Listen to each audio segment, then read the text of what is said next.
Hi friends, welcome to VSR designer. நம்ம இன்றைக்கி என்ன பார்க்க போகிறோம்னா, ஃப்ரேமில் எப்படி கிளாத் ஃபிக்ஸ் பண்ண போகிறோம்னு பார்க்க போகிறோம். அதுக்கு முன்னாடி நமக்கு என்னென்ன மெட்டீரியல் தேவைப்படுதுன்னு பார்ப்போம். ஃபஸ்ட்டு இந்த மாதிரி frame 16 or 18 inch frame, poplin cloth, அதுக்கப்புறம் துளி பிராண்டில் 14 நீடில், 23 or 24 நீடில், அயனில் வந்து பீட் நீடில், அயனில் வந்து thread needle, class marking pencil, அப்புறம் பார்த்திங்கன்னா அது இல்லாத பட்சத்தில் வந்துட்டு இந்த மாதிரி ஒரு Apsara pencil, zari thread, silk thread, அதுக்கப்புறம் சூயிங் த்ரெட்டில் ஏதாவது ஒரு கலர். அதுக்கப்புறம் இந்த ஃப்ரேமை வந்து சுற்றி உள்பக்கம் இருக்க அந்த ஃப்ரேமில் அந்த ரிங்கை வந்து சுற்றுறதுக்காக நாடா, அதுக்கப்புறம் வந்து கை ஊசி நம்ம வந்து தேவைப்படும். ஜஸ்ட்டு இந்த கை ஊசியில் தையல் நூல் இருக்கு இல்லைங்களா, அதை நூலை வந்து கோர்த்து வச்சுக்கணும். அதுக்கப்புறம் வந்து நமக்கு அயனில் ஸ்டாண்ட் தேவைப்படும். அயன் ஸ்டாண்ட், ஏதாவது ஒரு ஸ்டாண்ட் இந்த ஃப்ரேம் வைக்கிறதுக்காக, கிளாத் ஃபிக்ஸ் பண்ணக்கூடிய ஃப்ரேம் வைக்கிறதுக்காக ஸ்டாண்டு தேவைப்படுது.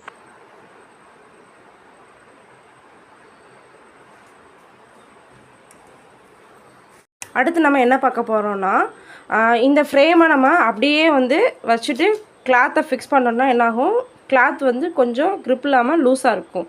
அதுக்காக நம்ம என்ன பண்ண போகிறோம், நாடா சொல்லியிருந்தோம் இல்லைங்களா, இந்த நாடா வாங்கிட்டு இந்த ஃப்ரேம் பார்த்திங்கன்னா இந்த ஸ்க்ரூ கொடுத்துருக்காங்களா, இந்த இதுக்கு உள்ளே தான் இந்த ஃப்ரேம் இருக்கும். இந்த வெறும் ரிங் மாதிரி இருக்குல்ல, இந்த ரிங்குக்குள்ளே தான் நம்ம வந்து இந்த நாடா சுற்ற போகிறோம். ஸ்டார்டிங்கில் பார்த்திங்கன்னா நாடா இருக்கு இல்லைங்களா, உள் பக்கமாக கொடுத்து ஒரு சுற்றிக்கிங்க. சுற்றிட்டு அப்படியே கிராஸில் கொஞ்சம் கொஞ்சமாக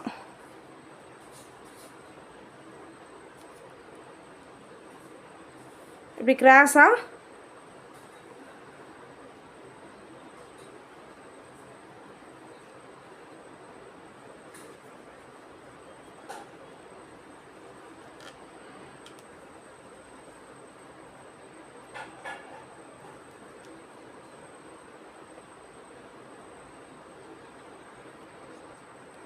இப்படி கிராஸாக இந்த ரிங் ஃபுல்லாக சுற்றிட்டு லாஸ்ட்டில் கொண்டு வந்து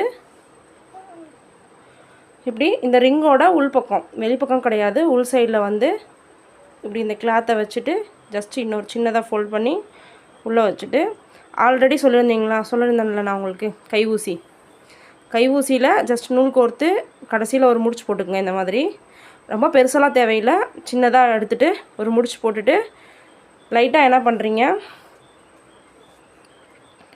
இந்த இடத்துல நம்ம எப்பயுமே தையல் தைப்போம் இல்லைங்களா, தப்பில்லை கை ஊசியில், அது மாதிரி இந்த நூலை உள்வாக்கில் வச்சு அப்படியே ஸ்டிச் பண்ண ஆரம்பிங்க.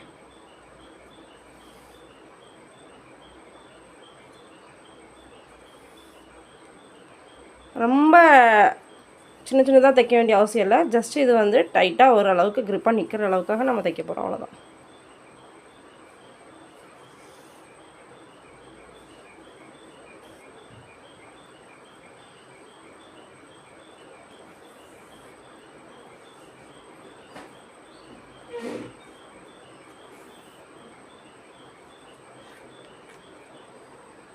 வச்சுட்டு சிசர் இல்லாட்டி இந்த சீம் ரிப்பர்னு சொல்லுவோம், இதை வச்சு லைட்டாக அப்படி கட் பண்ணி விட்டுருங்க, அவ்வளோதான். இப்போ வந்து நமக்கு ஃப்ரேம், அதாவது இந்த ஃப்ரேமோட உள் பக்கம் வந்து நம்ம இந்த மாதிரி சுற்றி வச்சுருக்கோம் நாடா வச்சு.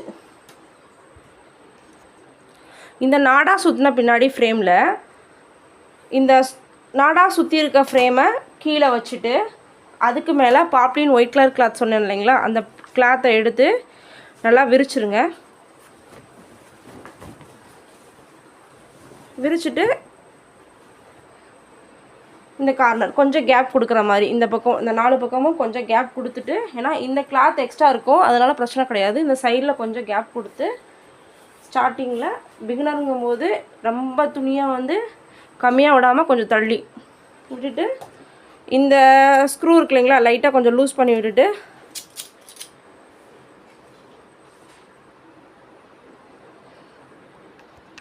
இந்த ஸ்க்ரூ பார்த்திங்கன்னா அப்படியே லைட்டாக லூஸ் பண்ணிவிட்டு, இந்த அளவுக்கு லூஸாக இருக்க, ரொம்ப அவுத்துற வேண்டாம், லைட்டாக லூஸ் பண்ணி விட்டுட்டு இந்த ஃப்ரேமுக்கு மேலே, அதாவது கீழே ஃப்ரேம் இருக்குது, நாடா சுற்றின ஃப்ரேம் இருக்குது, அந்த இது இருக்குது, ரிங் இருக்குது, அதுக்கு மேலே பாப்ளின் கிளாத் போட்டிருக்கோம். அதுக்கு மேலே தான் இந்த ஸ்க்ரூ வச்சுருக்க இந்த ரிங்கை வந்து ப்ளேஸ் பண்ண போகிறோம்.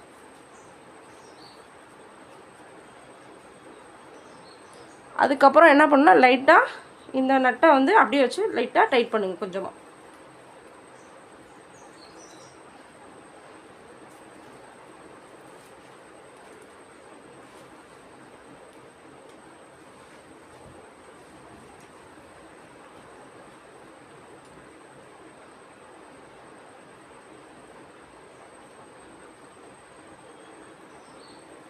டைட் பண்ணும்போது உங்களுக்கே தெரியும் கொஞ்சம் டைட்டாக கொஞ்சம் இதாக இருக்கும்.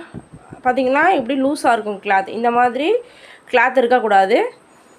அப்போ என்ன பண்ணால் லைட்டாக இந்த ரிங்கை அப்படி லைட்டாக தரையில் ப்ளேஸ் பண்ணிவிட்டு கொஞ்சமாக இப்படி கிளாத்தை எல்லா பக்கமும் டைட் பண்ணி வச்சுட்டு,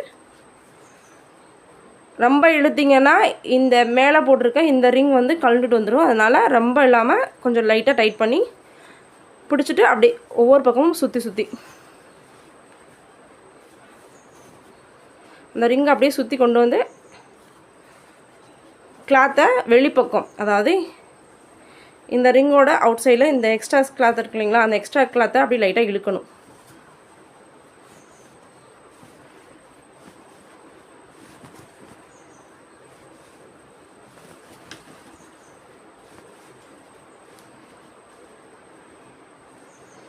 இப்போ இழுத்துட்டா இன்னும் லூஸாக இருக்குது. அப்போ தட்டி பார்த்தோன்னா இப்படி வச்சு தட்டி பார்த்திங்கன்னா சவுண்டு வந்து இன்னும் கொஞ்சம் கிளாத் வந்து லூஸாக இருக்குது. அப்போ என்ன பண்ணணும், இன்னும் வந்து இந்த ரிங்கை டைட் பண்ணணும்.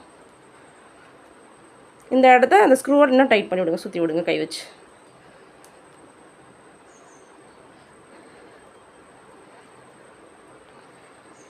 ரொம்ப தரையில் ஃப்ரேமை அழுத்துனீங்கன்னா உடஞ்சிரும் குறிப்பிட்ட அளவுக்கு. இப்போ மறுபடியும் கிளாத்தை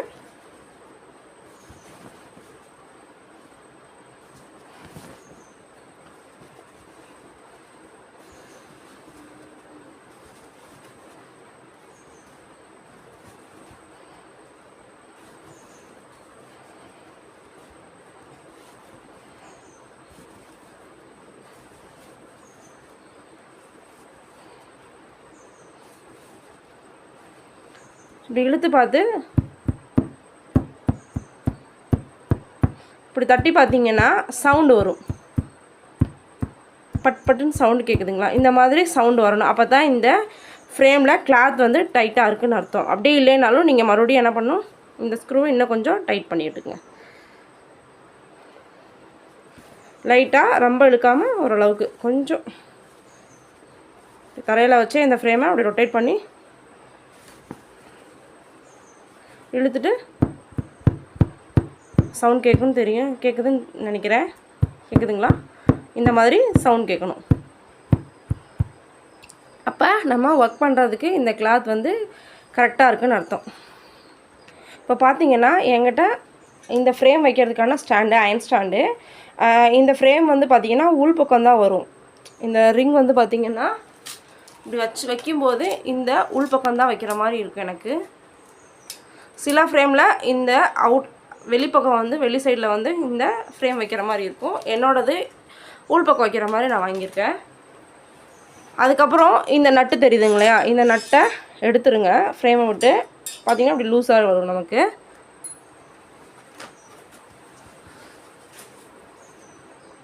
அதுக்கப்புறம் நம்ம ஃப்ரேமில் மாட்டிருக்க கிளாத் அந்த ஃப்ரேமோடு அப்படியே எடுத்துகிட்டு இங்கே ஸ்க்ரூ மாட்டக்கூடிய பிளேஸ் இருக்கு இல்லையா, இந்த பிளேஸும் இந்த ஸ்க்ரூ இந்த ஃப்ரேமில் இருக்க இந்த ஸ்க்ரூவும் ஒரே பிளேஸில் வைக்கிற மாதிரி இந்த கிளாத்தை ஃபுல்லாக வெளியில் கொண்டு வந்துடுங்க. உள்பக்கம் வேண்டாம், வெளி சைடில் அப்படி கொண்டு வந்துட்டு இந்த ஃப்ரேமோட இந்த ஸ்டாண்டோட அவுட் சைடில் இந்த ஃப்ரேமை ஃபிக்ஸ் பண்ணி உள்பக்கம் வச்சுட்டு இந்த ஸ்க்ரூ வந்து இந்த ஓப்பன் பிளேஸில் வர மாதிரி வச்சு லைட்டாக லூஸ் கொடுத்து இந்த ஃப்ரேமை லைட்டாக அப்படி உள்ளே ஃபிக்ஸ் பண்ணுறேன். ஃபிக்ஸ் பண்ணிவிட்டு அதுக்கப்புறம் அந்த ஸ்டாண்டுக்கான ஸ்க்ரூ ப்ளஸ் நட் இருக்கு இல்லைங்களா, இதை வந்து என்ன பண்ணுறேன், உள்ளே இன்சர்ட் பண்ணி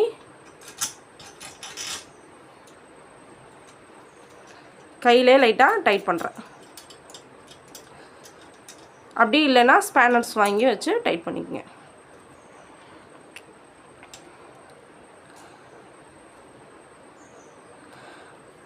இந்த எக்ஸஸாக இருக்க கிளாத்தை இந்த ஸ்டாண்டில் இந்த 4 கால் தெரியுது இல்லைங்களா, இந்த இதில் எதுலையாவது ஒன்றில் எடுத்து லைட்டாக இப்படி சுற்றி உங்கள்கிட்ட பைண்டர் கிளிப் இருந்துச்சுன்னா கிளிப்பில் இப்படி மாட்டிடுங்க. அப்படி இல்லைன்னா ஜஸ்ட் ஏதாவது ஒரு கிளிப் இருந்தால் இந்த கிளிப் அப்படி இந்த கிளாத்தை சுற்றி அந்த கிளிப்பில் இப்படி மாட்டி விட்டுருங்க இந்த ஸ்டாண்டோடு சேர்த்து. அப்போ நம்ம ஒர்க் பண்ணும்போது டிஸ்டர்பன்ஸ் எதுவும் நமக்கு இருக்காது. இதுதான் பேசிக்காக ஒரு ஃப்ரேமில் எப்படி கிளாத் ஃபிக்ஸ் பண்ணணும், ஸ்டாண்டில் எப்படி ஃப்ரேம் ஃபிக்ஸ் பண்ணணும்னு இதுதான் உங்களுக்கு புரிஞ்சிருக்குன்னு நினைக்கிறேன். கண்டிப்பாக நீங்களும் இந்த மாதிரி எதுவும் கற்றுக்கணுன்னா நம்ம சேனல்லேருந்து கிளாஸஸ் போயிட்டுருக்கு. ஃப்ரீ கிளாஸ் தான், எந்த ஒரு பேமெண்ட் எதுவுமே கிடையாது. அதுக்கு குரூப் இருக்குது. நீங்கள் இந்த ரெகுலராக இந்த சேனலில் வீடியோஸ் பார்த்துட்டு அந்த குரூப்பில் இமேஜ் ஷேர் பண்ணிவிட்டு நீங்கள் எனக்கு வந்து ரெகுலராக அப்டேட் பண்ணிங்கன்னா, அதாவது சேனல்ஸில் இமேஜஸ் வந்து ரெகுலராக அந்த குரூப்பில் அனுப்பிச்சி விட்டுட்டிங்கன்னா சேனல் வீடியோ பார்த்துட்டு உங்களுக்கு நான் டெய்லியும் வந்து எந்த இது இல்லாமல் கரெக்ஷன் வந்து கண்டிப்பாக சொல்லுவேன். அதில் வந்து நீங்கள் கண்டிப்பாக வந்துட்டு பெஸ்ட்டாக பண்ணலாம். இதில் எந்த ஒரு பேமெண்ட் கிடையாது. நீங்கள் ரெகுலராக வந்து ஒர்க் பண்ணி எனக்கு சென்ட் பண்ணுற மாதிரி இருக்கும். ஜஸ்ட் 1 ரூபி கூட இந்த கிளாஸில் வந்து நான் இந்த ஃப்ரீ கிளாஸில் வந்து நான் யார்கிட்டையும் வாங்கலை. ஃப்ரீ கிளாஸ் இப்போ தான் ஸ்டார்ட் பண்ணி ரன் பண்ணிகிட்ருக்கேன். கண்டிப்பாக உங்களுக்கும் ஏதாவது இந்த மாதிரி ஃப்ரீ கிளாஸில் ஜாயின் பண்ணணுன்னா எனக்கு கமெண்ட் பண்ணுங்கள், நான் உங்களுக்கு ரிப்ளை பண்ணுறேன். தேங்க்யூ.